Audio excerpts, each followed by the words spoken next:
ఈరోజు వీడియో వచ్చేసి చల్ల మిర్చి ప్రాసెస్ అండి. ఇది తయారీ విధానం మంచిగా నీట్గా వివరంగా అన్ని టిప్స్తో సహా క్లియర్గా ఈ వీడియో మొత్తం పూర్తిగా చూస్తే మీకు అర్థమవుతుందండి. చాలా చక్కగా మొత్తం ప్రాసెస్ మొత్తం చెప్పానండి. చూస్తున్నారు కదా, లాస్ట్కి 3 days తర్వాత మజ్జిగలో మొత్తం ప్రాసెస్ అంతా అయిపోయిన తర్వాత మీకు ఇంకొక 2 days మంచిగా ఎండలో ఆరబెట్టుకోవాలి ఉంటుందండి. ఇలా చూస్తున్నారండి ఎంత క్రిస్పీగా అయ్యాయో. మీరు మజ్జిగ 3 days ప్రాసెస్ అయిపోయిన తర్వాత అంతే అనుకోకండి, ఇంకా మెత్తగా ఉన్నాయి ఏంటి అని మీరు ఏమనుకోవద్దు. ఇంకొక 2 days మీరు ఎండలోనే మంచిగా ఎండబెట్టుకుంటే అలానే సేమ్ ప్రాసెస్లో మీకు ఇలా క్రిస్పీగా మంచిగా తయారవుతాయి. ఆ తర్వాత మీరు పప్పులతో కానీ ఇంకా సాంబార్ మనకి అందరికీ తెలిసిన విషయమే, మంచిగా హ్యాపీగా తినొచ్చండి. పప్పుతో మనం తాలింపు వేసుకునేటప్పుడు ఎండిమిర్చి కాకుండా ఇవి వేసుకొని తాలింపు పెట్టుకుంటే చాలా అంటే చాలా టేస్టీగా ఉంటుందండి. అండ్ మీకు ఈ వీడియో ఎలా నచ్చింది, యూస్ఫుల్ అయిందా లేదా, మీ అమూల్యమైన కామెంట్తో మాకు తెలియచేయండి. ఇంకా ఇలాంటి మరిన్ని వీడియోస్ కోసం మన ఛానల్ని బీటెక్ వెడ్స్ MBA ఛానల్ని సబ్స్క్రైబ్ చేయడం మర్చిపోకండి. లైక్ చేయండి, కామెంట్ చేయండి. తప్పకుండా ఈ పూర్తి విధానాన్ని కంప్లీట్గా వీడియో మొత్తం చూడాలని కోరుకుంటున్నామండి. Thank you. ఇప్పుడు మనం ప్రాసెస్లోకి వెళ్ళిపోదాం. హాయ్ ఫ్రెండ్స్, అందరూ ఎలా ఉన్నారు? నేను మీ బీటెక్ వెడ్స్ MBA. అయితే ఈరోజు మనం చూపించుకునే రెసిపీ కాదు ఇది మామూలుగా ఎండాకాలం రాగానే మన అందరం చల్లమిర్చి అని వడియాలని అన్నీ పెట్టుకుంటూ ఉంటాం కదా. ఈరోజు నేను చల్లమిర్చి పెడుతున్నానండి. ఎలా ఏంటి అనేది ప్రాసెస్ మొత్తం చూపిస్తాను. కంప్లీట్గా పూర్తిగా చూడండి, మీకు అర్థమవుతుంది. ఫస్ట్ నేను ఇలా దొడ్డు మిర్చి తీసుకున్నాను. ఎందుకంటే కొంచెం సన్నయి అట్లా కూడా తీసుకోవచ్చు. బట్ ఏంటంటే ఒక్కొక్కసారి కారం ఎక్కువ అనిపిస్తుంది, మనం ఇంత కష్టపడి ఒక్కొక్కసారి వేస్ట్ అయిపోతుంది. సో అందుకని నేను ఇలా మంచిగా కొంచెం దొడ్డుగా ఉండే మిర్చి తీసేసుకున్నాను. ఇవి కేజీ ఉన్నాయండి. ఫస్ట్ వీటిని ఏంటంటే ఒక జల్లుల గిన్నెలో లాంటి దాంట్లో తీసుకుని ఫస్ట్ శుభ్రంగా వాష్ చేసుకోవాలి. శుభ్రంగా వాష్ చేసుకునే ముందు ఇలా కొంచెం చెత్త అవి ఇవి ఉంటాయండి, ఇలా అవసరం పాడైపోయినవి ఉన్నాయి కదా, ఇవన్నీ తీసేసుకొని నీట్గా ఏవైతే పనికొస్తాయో ఏదైతే నీట్గా ఉన్నాయో అని మిర్చి చెక్ చేసుకొని ఇవి నీట్గా వాష్ చేసుకొని పక్కన పెట్టుకోవాలి. మొత్తం మిర్చికి వాటర్ ఏం లేకుండా ఆరిపోయేంత వరకు నీట్గా చేసుకోవాలండి. ఫస్ట్ ఆఫ్ ఆల్ చూస్తున్నారు కదండి, ఇలా నేను మంచిగా శుభ్రంగా మిర్చి అంతా కడుక్కొని ఏమన్నా చెత్త ఏమన్నా ఆకులు ఏమైనా ఉంటే పాడైపోయిన మిర్చి ఏమైనా ఉంటే తీసేసి పక్కన పెట్టేసి నీట్గా శుభ్రంగా కడుక్కొని ఒక 3 times నీట్గా జల్లులు గిన్నె ఉంటుంది కదండి, జల్లుల గిన్నెలో వేసేసుకొని నీళ్ళంతా పోయే వరకు ఇలా పెట్టుకున్నానండి. ఇప్పుడు నెక్స్ట్ ప్రాసెస్ చూపిస్తాను చూడండి. నెక్స్ట్ ప్రాసెస్కి వచ్చేసి పెరుగు. నేను 1 kg మిర్చి తీసుకున్నాను కదండి. 1 kg మిర్చికి అరౌండ్ 700 ఇట్లా ½ kg కానీ కేజీ కానీ పెరుగు వాడుకోవచ్చు అండి.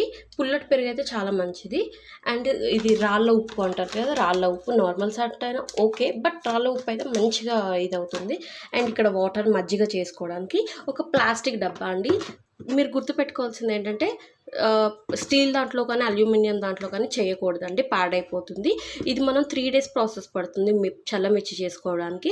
సో ఇప్పుడు ఏంటంటే ఇలా ప్లాస్టిక్ది, మీరు పెరుగు బకెట్లు ఉన్నా కానీ పర్వాలేదండి. మామూలుగా మనం పెరుగు బకెట్లు తెచ్చుకుంటాం కదా ఫంక్షన్స్ అప్పుడు, అవైనా పర్వాలేదు, లేకపోతే ఇలా ఉన్నా పర్వాలేదండి. ఇప్పుడు మజ్జిగ చేసేసుకొని ఇలా చూపిస్తాను చూడండి. చూస్తున్నారు కదండి, ఇలా పల్చగా మంచిగా మజ్జిగ చేసేసుకొని ఇలా పెట్టుకోవాలి.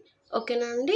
మామూలుగా కొంచెం మంచిగా మిర్చి మునిగేంత వరకు ఉండాలి. కొంచెం మీకు ఏమైనా సరిపోతే కొంచెం వాటర్ యాడ్ చేసుకోవచ్చు, బట్ ఎక్కువ యాడ్ చేయకండి. ఇలా మజ్జిగ పల్చగా మంచిగా చేసుకొని ఇలా పెట్టుకోండి. నెక్స్ట్ వచ్చేసి మనం మిర్చిని కట్ చేసుకోవాలండి. ఎలా కట్ చేసుకోవాలంటే చూడండి, ఇలా మధ్యకి పొట్ట చీల్చినట్టు ఇలా చీల్చాలి. ఇక్కడ నుంచి ఈ కింద వరకు రావద్దండి, ఇది ఎడ్జెస్ కట్ చేయొద్దు, ఇక్కడ వరకే ఆపేసేసుకోవాలండి. క్లియర్గా చూడండి మీరు. నేను ఇలా ఇంతవరకే కట్ చేసేసుకొని వీటిని మిర్చీస్ని మంచిగా ఒక్కదాన్ని ఇలా దీని మజ్జిగలో వేసేసుకుంటే సరిపోతుంది. అన్ని మిర్చీస్ని ఇట్లా కట్ చేసుకొని ఈ మజ్జిగలో వేసేసుకోవాలండి కదండి. ఇలా మంచిగా మజ్జిగలో మిర్చిని అంతా కట్ చేసేసుకొని వేసుకోవాలండి. మీకు ఇట్లా పైకి కనిపిస్తున్న ఏ మజ్జిగ తక్కువ ఉంది అనుకోవద్దు, నో ప్రాబ్లం. ఎందుకంటే కొంచెం ఇప్పుడే మంచి మిర్చి కదండి, పైకి తేలుతూ ఉంటాయి. ఇది ఇప్పుడు నేను ఈరోజు మార్నింగ్ పెట్టుకున్నాను కదా, రేపు మళ్ళీ మార్నింగ్ వరకు దీన్ని టచ్ చేయొద్దండి. టచ్ చేయకుండా ఇలానే నీట్గా మూత పెట్టేసుకొని రేపు మార్నింగ్ తీసి వాడేసుకొని ఆరబెట్టుకోవాలి. 3 days ప్రాసెస్ ఉంటుంది. కంప్లీట్గా వీడియో మొత్తం చూస్తే మీకు అర్థమవుతుంది. ఇలా మూత పెట్టేసుకోండి. ఓకేనా అండి. ఇది వచ్చేసి నెక్స్ట్ డే మార్నింగ్ అండి. చూస్తున్నారు కదా, ఇప్పుడు ఇది కొంచెం కొంచెంగా నాని ఉన్నాయి చూసారా, కలర్ చేంజ్ అవుతూ ఉన్నాయి. ఇప్పుడు ఏం చేయాలంటే అండి, ఈ మొత్తం మిర్చిని ఈ ఇట్లా జల్లు గిన్నెలో కింద ప్లేట్ పెట్టుకొని ఇందులోకి ఈ మిర్చి అంతా తీసుకొని ఈ మిర్చి మొత్తం మజ్జిగ మొత్తం ఒడిసేంత వరకు, మొత్తం దిగిపోయేంత వరకు ఇందులో పెట్టుకోవాలండి. చూస్తున్నారు కదండి, మిర్చి మొత్తం ఈ చిల్లుల గిన్నెలో వేసుకొని దీని కిందికి మజ్జిగంతా వెళ్ళిపోయేంత వరకు పెట్టుకోవాలండి. పెట్టుకున్న తర్వాత ఈ మజ్జిగని ఇలానే నీట్గా మంచి ప్లేస్లో ఇలా మూత పెట్టేసుకొని పక్కకు పెట్టేసుకోండి. ఇది మళ్ళీ మనం రేపు యూస్ చేసుకోవాలండి. ఇప్పుడు ఇదంతా మజ్జిగ అంతా కిందికి దిగిపోయిన తర్వాత తీసుకువెళ్ళి ఎండపెట్టుకోవాలి. ఎలా ఎండపెట్టుకోవాలో చూపిస్తాను. చూస్తున్నారు కదండి, ఇలా ఒక మంచి కవర్ వేసేసుకొని కింద 4 వైపులా రాళ్ళేమైనా పెట్టుకొని మధ్యలో ఈ మిర్చి అనేది వేసేసుకోండి. ఇది ఫస్ట్ అండి, కొంచెం గ్రీన్గా ఉన్నాయి కదా, నో ప్రాబ్లం అండి. మళ్ళీ ఇవి ఈవినింగ్ తీసుకెళ్ళి మనం మజ్జిగలో వేసుకొని సోక్ చేసుకోవాలి కంపల్సరీ. సో ఇవి చూడండి, మీకు డే 3 లోపు ఎలా మారిపోతాయో చూడండి. చూస్తున్నారు కదండి, ఈవినింగ్కి ఇలా అయ్యాయండి. చూడండి, కలర్ చాలా వరకు చేంజ్ అయిపోయాయి. ఇవి మళ్ళీ ఇప్పుడు ఈ మార్నింగ్ తీసేసాం కదా మజ్జిగ, ఈ మజ్జిగలో మళ్ళీ వేసుకోవాలండి. ఇలా 3 days చేయాలి. చూసారండి ఎంత కలర్ చేంజ్ అయిందో నిన్నటికి ఇవాళకి.